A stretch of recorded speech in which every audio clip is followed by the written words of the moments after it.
Bonsoir mesdames, mesdemoiselles et messieurs, fidèles spectateurs de la chaîne GSM TV, la chaîne des jeunes concepteurs du moment. Nous sommes principalement en Afrique, très essentiel parce que c'est l'Afrique de berceau de l'humanité.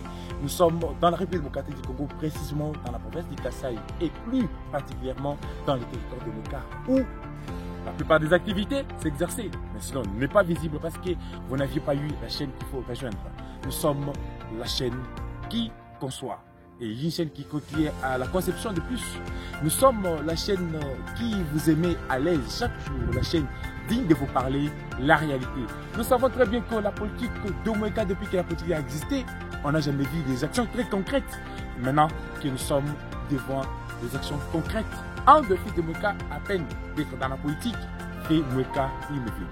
Nous vous signalons très bien que ici, nous sommes à l'aérodrome de Meka où les actions doivent se passer très concrètement et nous allons vous faire vivre dans quelques instants.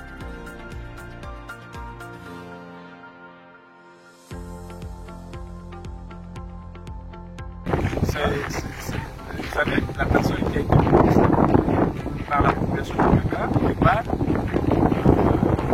c'est comme ça qu'il voudrait le faire voir, malgré que vous m'avez minimisé au départ. Je suis digne. Je suis Moïse, c'est le fils de Meka, il le fait de cette façon. Parce que là, tout le monde n'a pas compris, on n'a pas compris l'essentiel. C'est pourquoi vous voyez qu'il y a trop de souffrance. La population de Meka et vraiment les territoires de Meka sont enclavés, il n'y a pas de route. Aussi,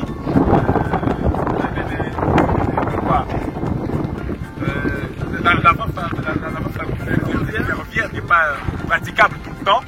C'est ce qui fait que je pense à cet aérodrome, parce que là-bas rien ne est possible. Les cargos peuvent venir, amener des marchandises.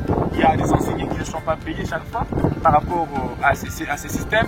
Donc, si les enseignants de Meka soit la province de Kachone, Kasaï et les Chauffres, c'est parce qu'il n'y a pas assez d'avions dans les territoires de Meka où se trouve le siège. Il est beau qu'il devait faire la banque IFOD à au moins plusieurs manigances qu'il a toujours présenté avec Ilebo. Mais si l'aérodrome de Meka est vraiment praticable entre des aérodromes, vous trouverez qu'il n'y aura pas assez de raisons à avancer à ce niveau. Voilà que cet aérodrome est vraiment praticable. Personne ne doit encore le dire. Voilà, le français, beaucoup d'anglais, encore ne va pas exister. Vraiment, je vois la route d'Ilebo n'aura plus encore beaucoup des habitants du territoire de Meka parce qu'il y a surtout les commerçants. Soit les commerçants qui peuvent acheter des corps Antikapa, Kananga, ça sera maintenant facile pour qu'ils puissent aussi faire des commandes et ça vient par avion.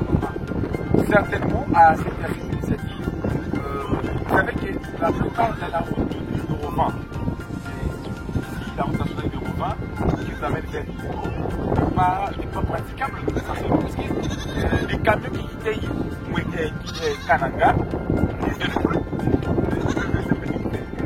là-bas sont vraiment difficiles à retrouver, voire même les motards qui se sont donnés vraiment là sur la route pour amener les marchandises ici.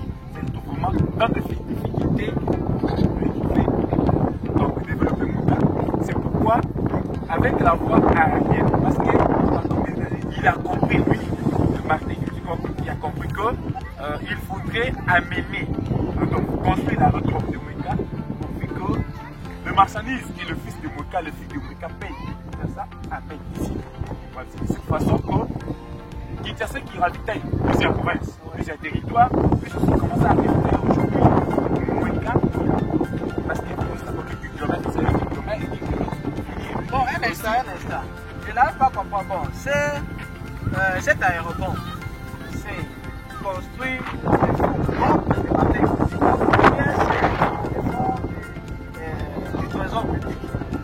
Vous comprenez qu'il est appelé papa social, papa solution. Il est appelé un coup une flamme. Il vient de retrouver encore un autre nom, papa Bassokoulaï. Mais comment encore papa social, Bassokoulaï, un coup une flamme? Pourquoi on l'a donné tous ces noms-là? Tous ces noms sont donnés par rapport à sa bonne volonté de faire, sa bonne volonté de pratiquer et d'être avec la population de Meka qui n'avait pas de vision sur elle. Oui, voilà qu'on l'appelle maintenant papa social, papa solution, parce que vous aujourd'hui, vous l'appelez au téléphone, il recroche avec un souci, il est papa solution parce que il a donné ce champ à l'aérodrome au souci des désenclavements du territoire de Mweka. Voilà qu'il a désenclavé Mweka, il est en train de désenclaver Mweka déjà d'une autre manière parce qu'il a choisi le slogan qu'on appelle Dirigeons Mweka autrement. Vraiment, bon, là où on a placé cet aérodrome, il y avait déjà l'aérodrome qui existait ou soit c'est lui qui a choisi ces lieux pour qu'il vienne installer là? Oui, cet aérodrome est construit principalement dans l'ordre de l'État. C'est un aérodrome qui a été oublié, qui n'est pas construit par l'État, mais lui-même, comme fils du terroir, le fils de son territoire lui-même, a pensé essentiellement non, mon aérodrome n'est pas construit, je dois construire sous fonds propres pour aider ma population à être désenclavée, à sourire. Aujourd'hui, les Thomson qui sont consommés ailleurs sont ici plus chers. Vous allez retrouver des Thomson qui coûtent 5 000. Mais s'il y a des aéronefs qui tombent automatiquement, ça va venir et ça va amener des Thomson dans la population de Mweka. Voilà. Mais, pourquoi il a choisi, soit l'État a choisi ces milieux, pourquoi? Parce que je vois, il y a des maisons à côté ici. Hein? Je vois encore des maisons passées par là. Est-ce que, par exemple, quand il y a vraiment le mouvement là de l'avion, hein? Si les maisons ici ne seront pas emportées par le vent? Ipso facto, toutes ces personnes ont habité ici avec l'ordre des administratifs qui ont existé. Comme elles ont existé, ils sont aussi avec les noms.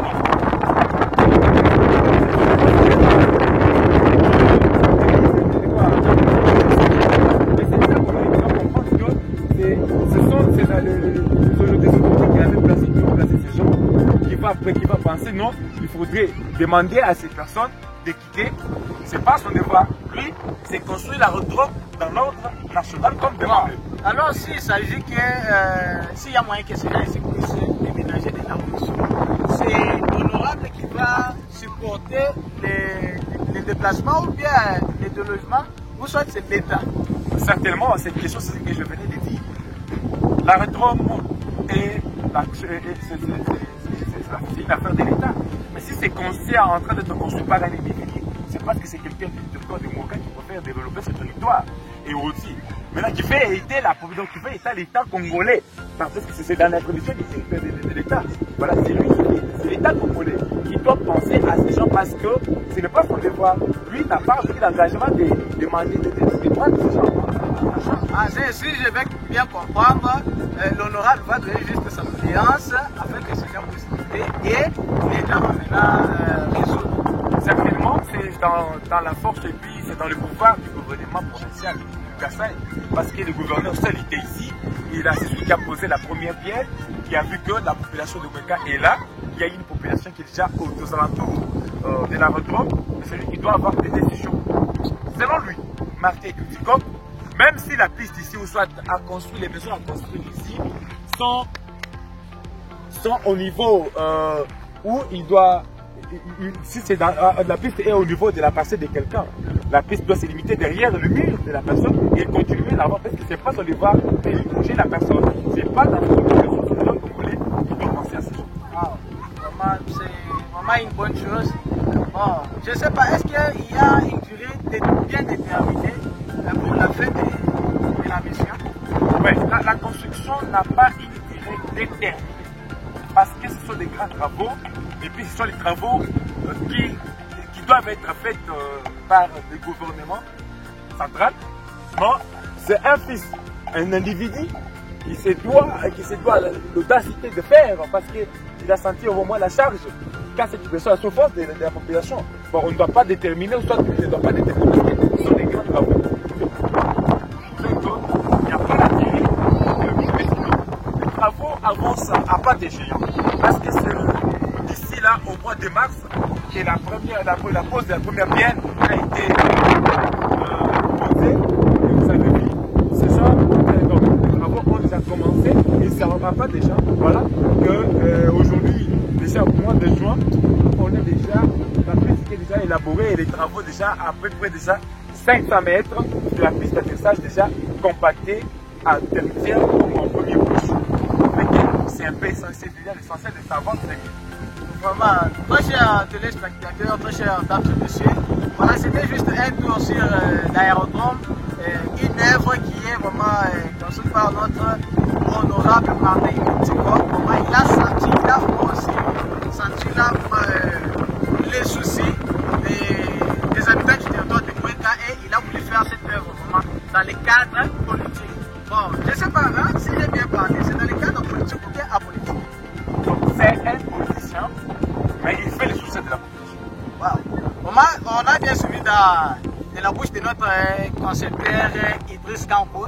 Il nous a bien dit, il nous a bien expliqué de cette initiative qu'a initiée notre honorable Martin Koutiko. C'est un homme à encourager, un homme vraiment à jeter des éloges parce qu'il a fait de nous vraiment, il fait vraiment que son territoire, qui est aussi notre territoire, puisse changer, que ça ne puisse pas rester toujours enclavé. Parce que Mouéka n'était pas vraiment développé, n'était pas tellement aussi connu, mais l'honorable Martin Koutiko, comme il a aussi ces soucis-là, qui pourrait puisse là où il y a que nous puissions aller de l'avant ici à Mouéka. Moi, c'est un homme à encourager, vraiment. Félicitations d'abord à notre honorable, parce qu'il a déjà fait de nous des grands hommes en sport. Voilà. En sport, on pourra parler de cela après, mais pas maintenant. Aujourd'hui, nous sommes d'abord sur notre aérodrome. Vraiment, merci. Nous vous disons bye. À la prochaine occasion.